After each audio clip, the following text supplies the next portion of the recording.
Ayun, shoutout po ano. Welcome to my YouTube channel, Roselski TV. Ano po? At andito po tayo ano para reaksyonan ng isang vlog ni Kuya Val ano. Mukhang na paamin ito ano si Biancy ano sa mga nangyayari sa kanila ni Kalingap Edo. At ito naman si Biancy ano, hindi na nakatanggi kay Kuya Val. At ang mga tanong ni Kuya Val kay Biancy ay yan po ang ating tatalakayin ano, yung ah, araw na ito ano, dito sa aking vlog. Ano po? Pero magsha-shoutout po muna tayo ano. Shoutout po muna ano sa ama ng Kalingap, Kuya Val Santos Matubang at ang ina ng Kalingap, The Edna Vlogs at Kalingap Ramban po. At sa mga Lingap partner po, especially kay Kalingap Edu. At ganoon din po sa mga reactor, ano, sa lahat na po ng reactors ng Kalingap na legit na po. Ayun, umpisahan na po natin ano, kung ano ang mga tanong ni Kuya Val. Ito po, panoorin na po natin. Karatoto, ay si magandang araw po. Yan si Congrats. 18 months na pala kayo ni Papa Ido natin. 18 months, hindi na basta-basta yun, sir. Di ba mga kaibigan? Yes. Huwag ito lang yan. Ano sa pag-ibigyan? Ayaw mo pinata, huwag ito lang yan. Congrats guys sa pagkat sa loob ng 18 months, ninyo ni Papa Ido. Ano yung mga experience na hindi mo makakalimutan? Ayan na ano, nagsimula na ang tanong ni Kuya Val ano. Tinanong niya kung ano yung mga experience ano na hindi niya malilimutan kasama si Kalingap Edu ano. At happy 18th Mansari ano sa EDC. Ayun po. Idiretso na po natin ano.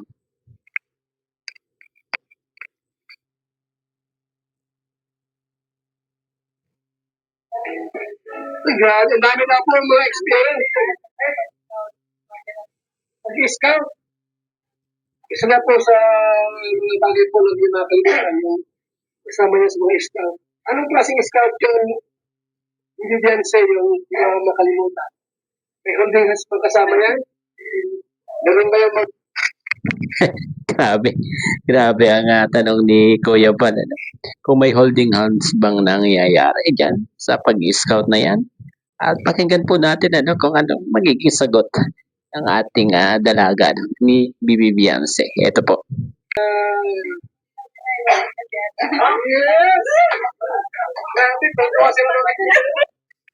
Ayun, hindi na daw naman talaga may iwasan na magkakaroon ng holding hands. Siyempre si Kalinga Pedro, gentleman yan ano. At siguro may mga tubig, may madulas na dadaanan, di ba? Yun talagang aakayin ano ni Kalinga Pedro yan. Tapos siyempre, saan pa hawak, di ba? Sa kamay. Kaya medyo nag-holding hands din sila, no? Di ba? Diretso na po natin si Kuya. bilang din man. So sa loob ng 18 months, maliban doon sa pag-scout, ano yung tagpong talaga na hindi mo Pagmasdan nyo si Biancy, ano, mga kalingap. Tingnan nyo ang nagiging reaction ng kanyang mukha ano, pag sa tuwing tatanungin ni Kuya Val, ano. halimbawa na lang, sakali mo si Kapapahito ay abroad, mas magalsig yan. Halimbawa lang naman yan. Ano yung mga bagay na di mo sa mga kalimutan, baka iyakan mo pa. Ano mo, pinapagalitan mo ang gina?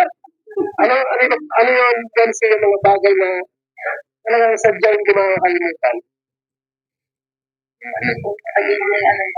Magiging caring. Grabe. Ayun. Yun pala, ano, si Kalingap Edon.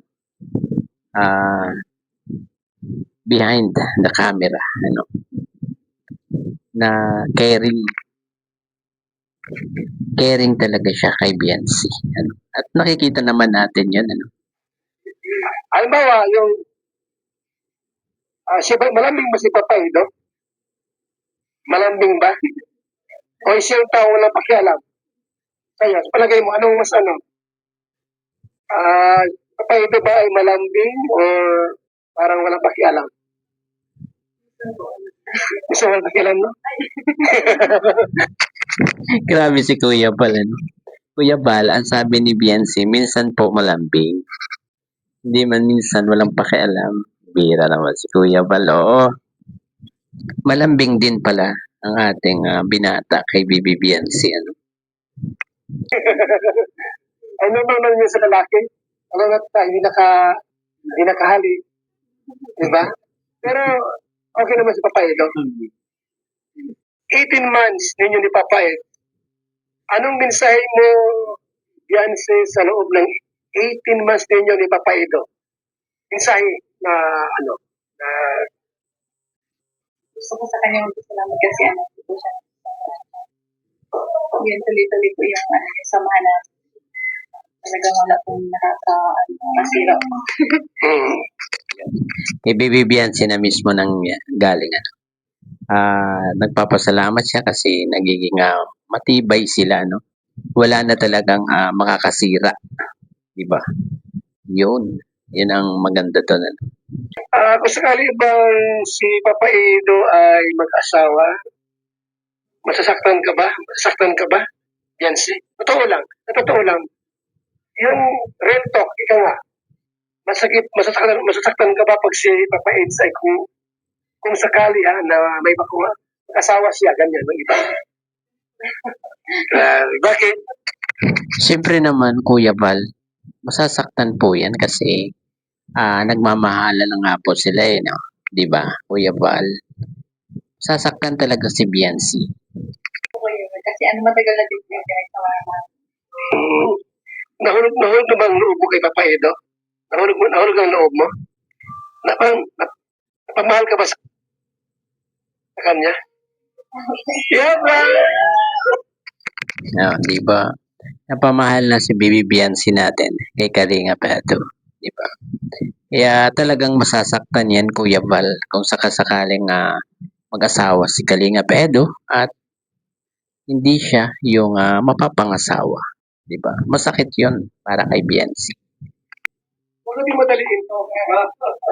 Kasi hindi pa siya nag-imbis sa kanyang pagkadalaga. Huwag natin madaliin na porque na. Tama naman si Kuya Val. Hayaan nating enjoy muna si Biancy sa pagkadalaga bago lumagay sa tahimik. Ano po? Agad-agad, asawahin niyo si Papa Ed. Huwag naman gano'n. Yan sir, kung sakali na ikaw ay maglagay sa tahimik na lugar, sabi nila pag asawa, tahimik na lugar daw yan. Buhay mag-asawa. Ilang taon ka gusto mag-asawa? Anong edad? Kung sakali. Halimbawa, nag-18 ka na. Ano bang gabi sa iyong edad? 19, 20, 21, 22, 24, ano? Ilang taon ka, ilang edad mo na mag-asawa ka? Bilang isang babae.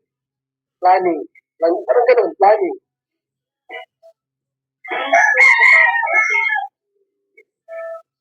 20. Nasa 30 po. Perfect! Grabe naman yan, Bibi Beyonce. Isipin mo naman si Kalingap Eds. Di ba? 30 talaga, gusto mong mag-asawa, ikaw rin ang mahihirapan yan.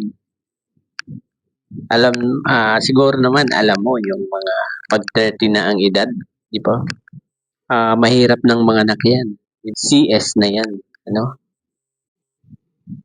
Bihira na mga anak ng madali pag umabot ka na sa 30, bago mag-asawa, di ba? Siyempre, 30 ka mag-aasawa, di naman agad-agad yan magkakaanak, di ba? Siguro lilipas mang mga taon or buwan bago mabuntis ka, di ba, Biancy? Isipin mo yan, kasi tumatanda na, 30. Ay ilang taon si Kalinga Edo dyan sa sinasabi mong 30? Di ba? Ilang taon na ngayon si Kalinga Beds? 29, di ba?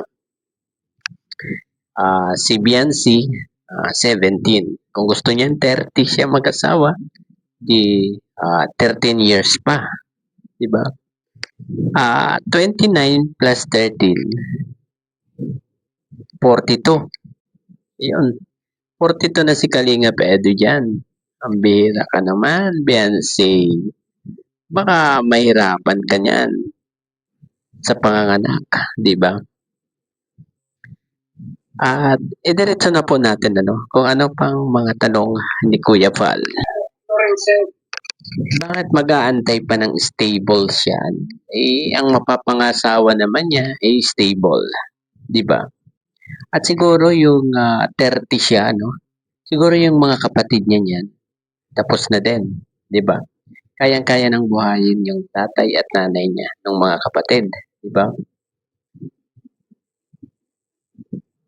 At ano pang hanap ni Biancy para kailangan 30 pa siya bago mag-asawa? Kung sakali, Jancy, okay din ka. Jancy, ayaw mo maghanap ng ibang babae, ikaw lang ang mahalin ko. Kasi, nagigirap na ako sa'yo. Mahal na kita. 2 taon, mag-aanda na ako.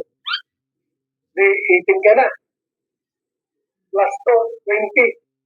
Ano ba, kapayag ka ba na kung sakali man hamunin ka ni Papa Edo na 2 years na lang, magpakasal na kayo? Napalagay mo? Ha? Ano? Palagay mo? Palagay mo? Ha? Ano? Ay, nag-iisip? Yes! Ayun, payag din naman siya kung magpo-propose si Kalingap Edo ng after mag-18 siya, 2 years, magpapakasal sila. Payag naman si Biancy, biglang bawi, mula sa 30, naging 20, pero papayag na siya. Ang bihira to si Biancy, talagang mahal niya si Kalingap Edo kung gano'n, di ba? Kung kailan na maging handa si Kalingap Edo, kung kailan talaga sila lalagay na sa tahimik, handa rin si Bibi Biancy. At idiretso po natin doon sa kinausap ni Kuya Val, si nanay ni Biancy, kung okay lang sa kanya na magpakasal si Biancy, pagdating ng 20. Ito po, panoorin po natin. Sabihin ko, matagal na 18 months, abay, ano na po yun? Marami na po relasyon nun. Kalapin. Congrats po, at yung anak ko po ay talaga naman mana sa ina. Ano? Maganda. Sabihin mo, lumapit ko kayo ng 18 months, lumasabi mo sa si Lapin. Ano masabi niyo po? Congrats po at nakarating po sila ng 18 months. Magpakatatag lang po lagi. Saka huwag na masyadong sa mga basher. Pag po sanang nila, huwag na lang yung intindihin yung mga basher. Kasi sila naman dalawa yung nagkakaunawan, sila naman yung nagkakaintindihan. Kaya, unang lang po ako kapitital, pinapait, yung time na gusto rito isa lang. Ano po ang masabi mo kay Papa Edo? Ano po ang masabi mo sa kanya? Mabait ba siya o ano po? Kalingap Edo po, mabait po siya. May tiwala naman po kami sa kanya, yung papa niya. Kasi pag pumupunta po siya dito, tapos noon po, pag hinahatid siya, talagang nagpapaalam po siya pag nung gagabihin po, nag-chat po siya sa akin. Tapos hinahatid naman po niya ng maayos.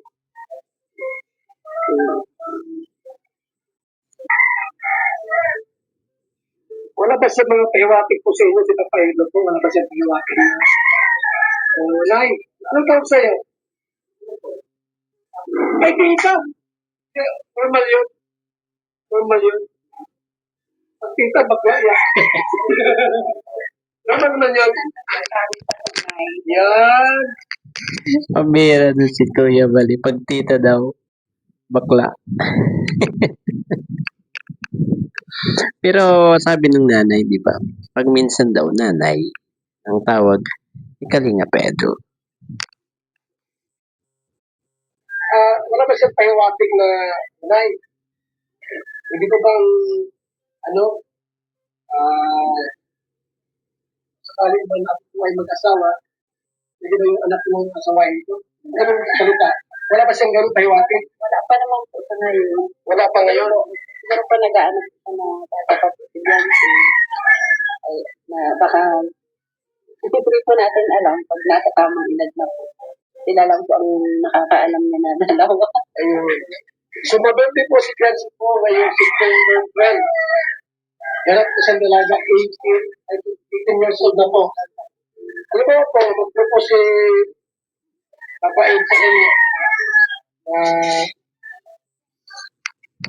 Natatawa yung nanay ni Bianci sa mga tanong ni Kuya Val. Silang 2 taon. Para maganda siya ang kanyang mga sarili. Magpabahay siya. Lahat. Kailangan nila sa mga pamilya. 2 years na lang. Eh, sige, 20 years old na yan. Sakali po na yun ang babae. Mag-propose. Asawahin siya ng after 2 years. Okay na po sa ito. Sa amin pong magulang, kung ano po ang gusto ng anak namin, yun po kami tutuboy. Ganon kabait ang magulang ni Bianci. Hindi siya mangunguna. Hindi sila mangunguna sa gusto ni Bianci. Si Bianci talaga ang masusunod kung ano talaga ang desisyon ni Bianci. Yun ang susundin nilang mag-asawa. At yan tayo hangang-hanga sa pamilya ni Bianci. May respeto sa isa't isa. Di ba? Yancy, alam ko na-take mo yung gusto mo. Ibig sabihin, Yancy, wala nang atrasan yan. Kasi nga naman, hindi natin gawin ni Papa ito yan kasi tututuhin ko rin po siya tungkol dito. So, masakaling po na mangyari man yung proposal, wala na problema. Tuloy ba ang kasalan? Pag-20 ka na, tuloy ang kasalan, Yancy. Ha? Lagay mo. Ano yung heart-to-heart talk? Ayun, yun ang naging sagot ni Bianci. Kailangan pa rin niya, ganyan ka-respeto si Bianci. Kailangan pa rin ng permission ng papa niya. Kailangan ang nanay at tatay niya nandyan para umokey, pumayag na makasal na si Kalinga Pedro at Bianci. Yan ang pamilya, hindi ina-achipuera ang isang membro ng pamilya. Ano po? Papait. Ilan taon na? Papait. Ilan? Buti na si... Kita mo, tingnan nyo po mga kalingap, alam ni Bianci, kung ilang taon na si Kalinga Pedro. Kaya, iba na talaga ang ating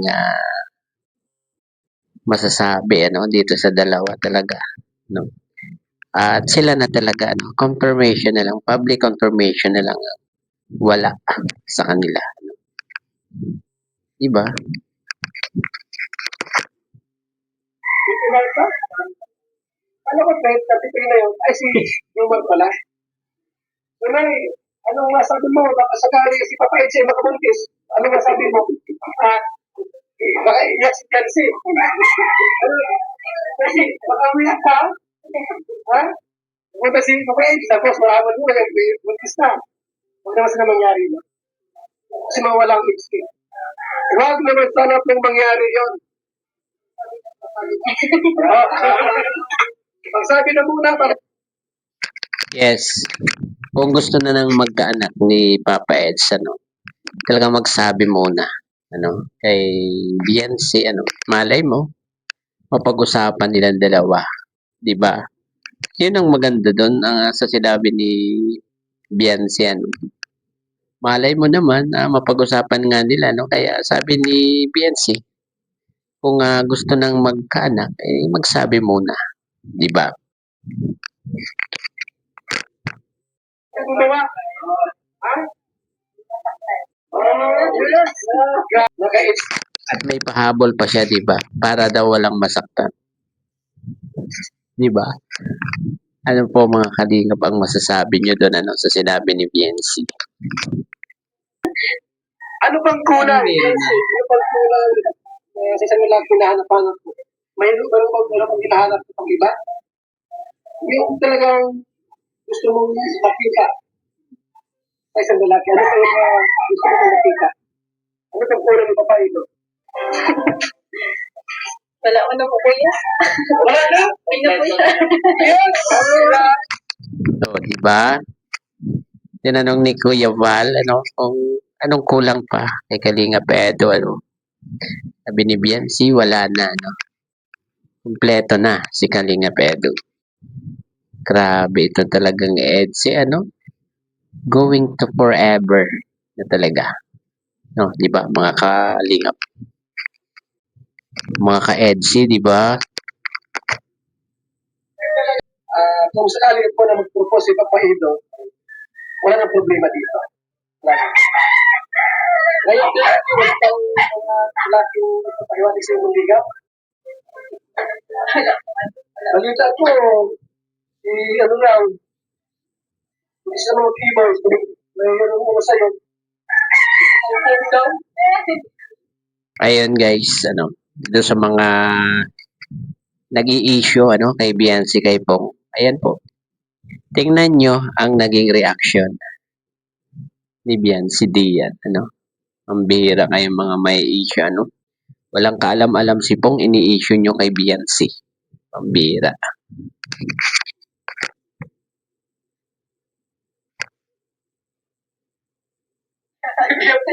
May nag-text sa akin, Kuya Pag, ingat kay Kuya Pong, niligawan na si Jens. Madami sa akin lahat. Ano ba sana nga ito? Pero wala naman kayong wala bang text sa'yo si Pong, walang chat si Pong, kaibigan lang. Maliwanag po na only Papa X lang po ang kasama niya. Oh, yung mga may issue dyan, itigilin nyo yung mga issue nyo. Ayan.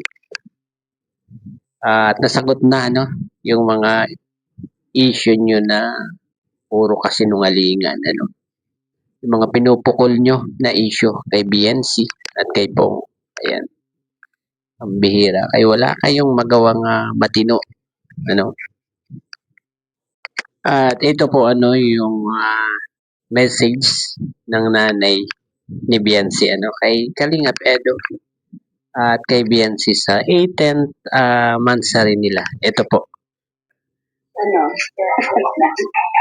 Pati pala. Ano pa lang sa kanila, sana ay magpakatotoo sila sa isa't isa, saka magpakatatag pa sila sa mga nangyayari sa kanila, lalo sa mga bata na sa kanila. Kaya, laban lang sila sa mga hamon sa buhay. Saka, sana magtagal pa sila. Ayun, ayun po ang naging pahayag, Gusto rin ni nanay na tumagal, tumagal pa ang Etsy. Diba? At magpakatatag, sa mga hamon sa buhay. Nakapagbigay na ng mensahe ang nanay, Siyempre, si Bibi Beyonce, may message din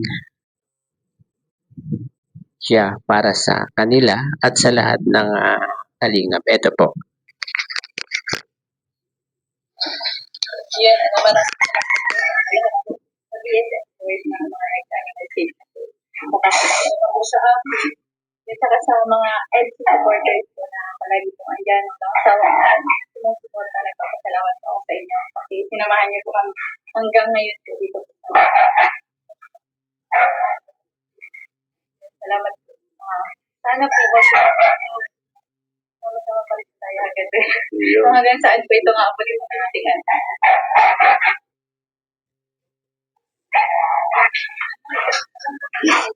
Ito nga, Ayun, hanggang dito na lamang po muna no, ang ating pagre-reaction dito sa vlog ni Kuya Val. Ano po? At ang masasabi ko lang ang EDSI po talaga ay hanggang dulo na may future na silang dalawa ni Kalinga Bedo. Yan po ang masasabi ko lang. 'Di ba? Totohanan na po talaga ito walang script na mga sinasabi At yung mga may issue diyan, tumigil na kayo. Hindi ba kayo nahihiya sa mga pinagsasabi nyo sa EDSI? Ayun, hanggang dito na lamang po. Bye-bye. God bless po sa lahat. Peace.